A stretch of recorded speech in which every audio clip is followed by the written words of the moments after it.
I'm thinking about my sister and I being the only African Americans in our entire elementary school and trying to fit in.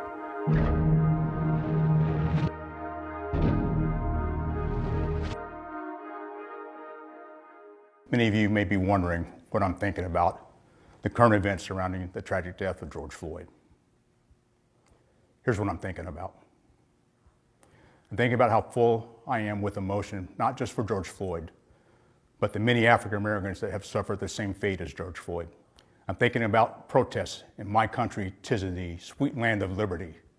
I'm thinking about a history of racial issues and my own experiences that didn't always sing of liberty and equality. I'm thinking about living in two worlds, each with their own perspective and views. I'm thinking about my sister and I being the only African Americans in our entire elementary school and trying to fit in. I'm thinking about then going to a high school where roughly half the students were African American and trying to fit in. I'm thinking about my Air Force career, where I was often the only African American in my squadron, or as a senior officer, the only African American in the room. I'm thinking about wearing the same flight suit with the same wings on my chest as my peers, and then being questioned by another military member, "Are you a pilot?" I'm thinking about being a captain at the Oak Club with my squadron and being told by other African Americans that I wasn't black enough since I was spending more time with my squadron than with them. I'm thinking about my mentors and how rarely I had a mentor that looked like me. I'm thinking about the sound advice that has led to my success, and even so, most of my mentors could not relate to my experience as an African American.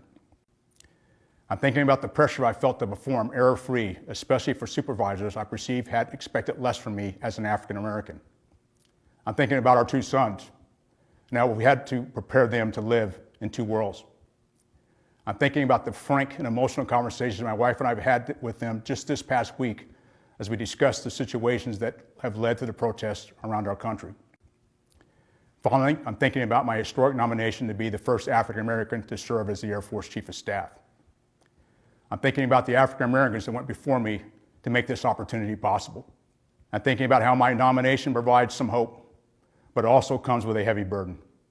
I can't fix centuries of racism in our country, nor can I fix decades of discrimination that may have impacted members of our Air Force. I just want to have the wisdom and knowledge to lead during difficult times like these. I want the wisdom and knowledge to lead, participate in, and listen to necessary conversations on racism, diversity, and inclusion. That's what I'm thinking about. I want to know what you're thinking about. I want to hear what you're thinking about and how together we can make a difference.